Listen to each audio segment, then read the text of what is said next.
Hey guys, so I know it's been a while since I have made one of these and updated. I have been just trying to heal and rest, which it's funny that I say rest because I have a really hard time sleeping, but um, recovery is worse than I expected. I really assumed that I was going to come out of surgery, and because God set it up the way He did, and I was going to be just fine and go back and resume normal life, and that has definitely not been the case. And so I've been definitely struggling with that, and just trying to realize that it's going to be a really, really, really long road and a really long recovery process. It's typically a full year of recovery, and so it can take up to 3 months for the pain to subside, which I really, really, really hope that's not the case. Because I'm not going to be able to deal with this pain for that long.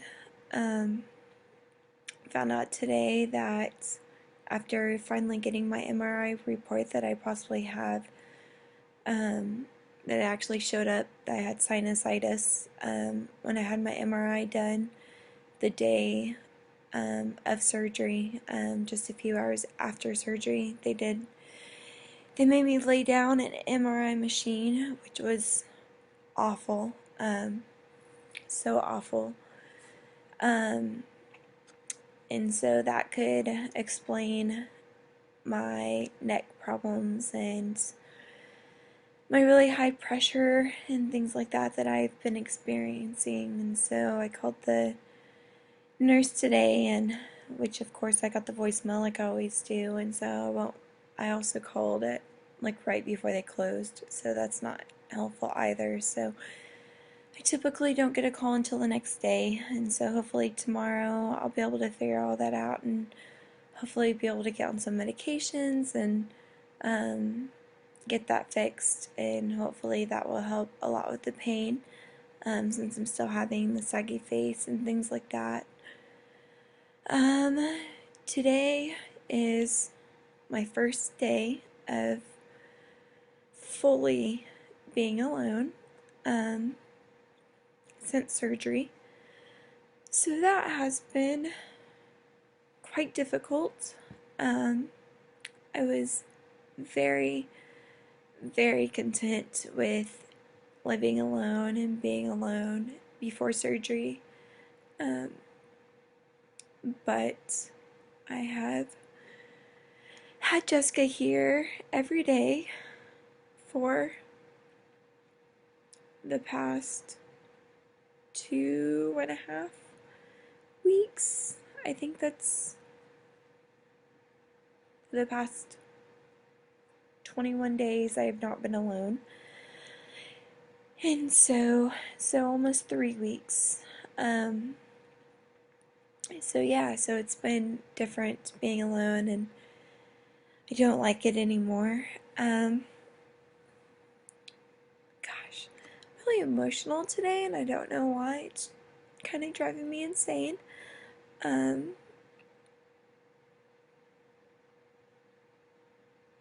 I let's see. Today was week 3 that I missed church. Missed switch, to be more specific, which is the youth program at church, and so that was really hard. I really expected to be back by now, and so missing my girls have been really hard. Gosh. Okay, so I'm not gonna cry on this video because I have really no reason to cry. I've just been spiritually frustrated today.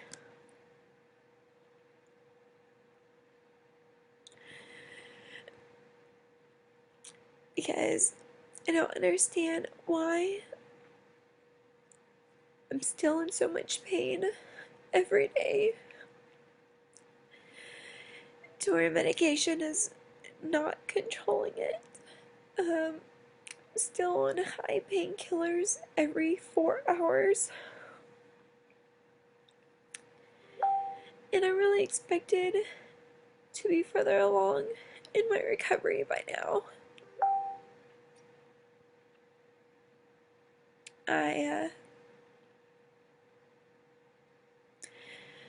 So I'm definitely struggling spiritually of why God hasn't made this easier and why I'm still in so much pain. Because I really thought He was going to just bring me straight through this. And so I've really been having to pray a lot and just talk to Him a lot and try to understand exactly why He's still allowing me to go through this. I know that there's a reason, and I know that He's probably right now fighting and is in the middle of the fight, and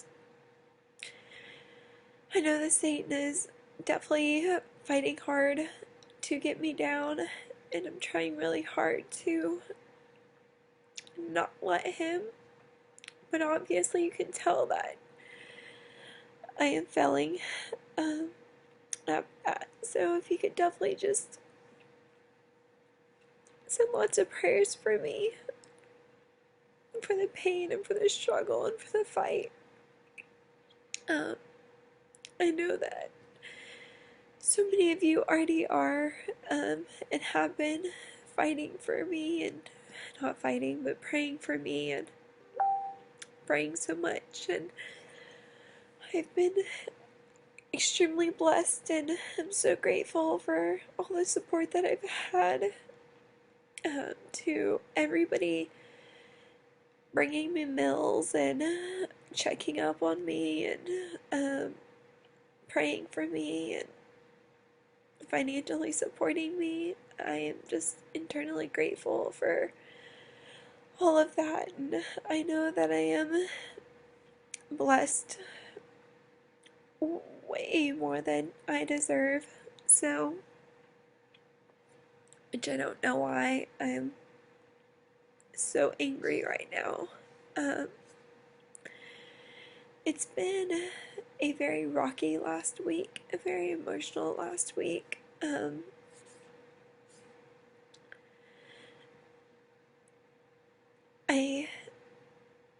The exact moment, literally, that I got the text from one of my good friends that she had her baby, Jessica also was sitting there with me and was also at the exact same time as I was reading that. She was telling me that another one of our friends found out that she lost her baby, had a miscarriage, and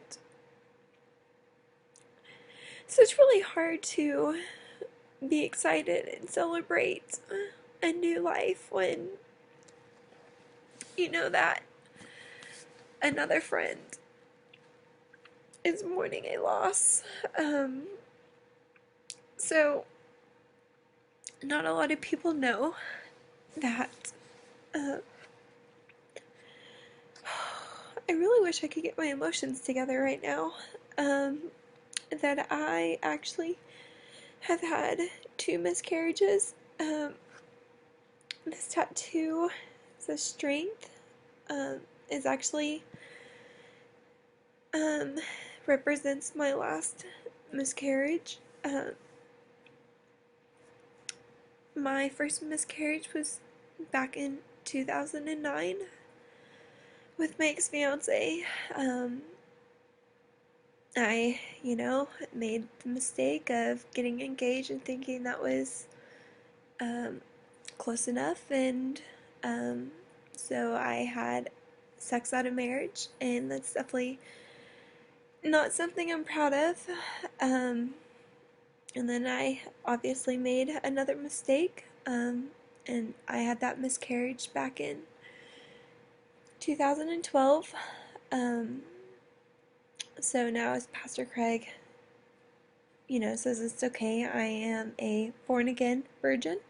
Um, so I'm definitely not going to break that vow until marriage, and um, I've definitely came closer with the Lord, and um, have realized how precious that is, and uh, how much I value that. But that's going off of subject. So this last week, as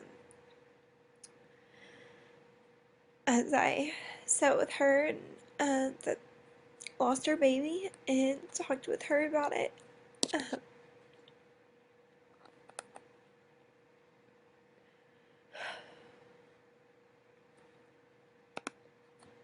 it brought up, God, I am really a mess today. Um, so it brought up a lot of emotions back to both of my miscarriages. And so I've just been a wreck all week, between healing and being in pain and fighting spiritually and emotionally with God of why I'm still in pain and why He allowed her to lose her baby, um, which I have validated that I lost my first, um, because God knew that He couldn't be in my life, and He was definitely that guy.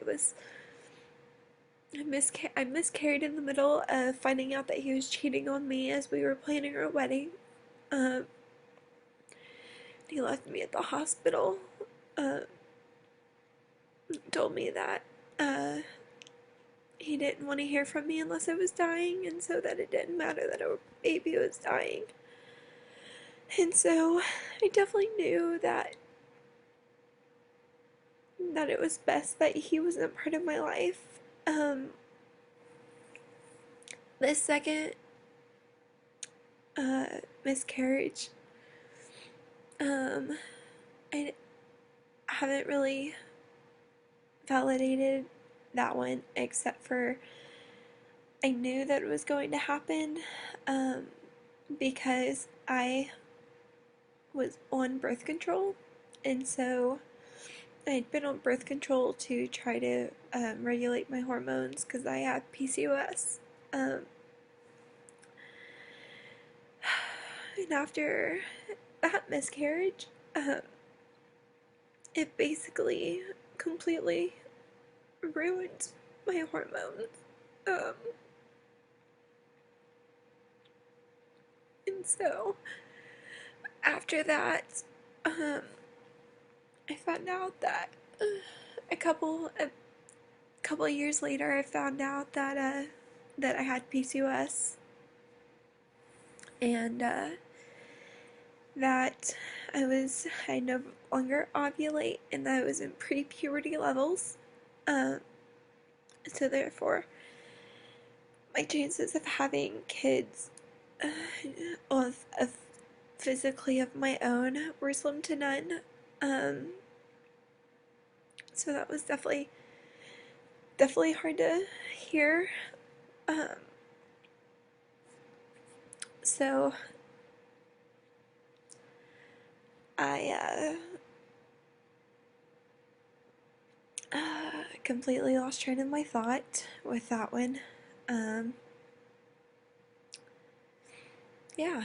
So, but I've always, since I was young, I've always said that I was gonna have two babies and I was gonna adopt two babies. And then I became a nanny of three boys, and I decided that maybe I only wanted to have two kids. And so I figured that, that theory was God's way of preparing me of that I was going to just adopt and not have any of my own. He's definitely shown me that I can love other children like they're my own, with no problem. Um, so yeah, so that's what's been going on with me. My friend that miscarried has shown me that um, it's okay and that I should go public with the two babies that I lost. Um, that it's something that shouldn't be hidden. Because they were still my babies. Um, so definitely keep her and her family in your prayers, and um, I'm not gonna out her name because I don't have her permission to do that. So if you just pray for her, we'll just leave it at the H family. God definitely will know who you're talking about. And so that's all I have. Sorry for being a huge emotional mess. I was really trying not to be, and I was basically almost fine before I started this video. Um, so yeah, so just thank you for praying for her family, and thank you for the continued prayers for me. And that's all I've got. So thanks for watching.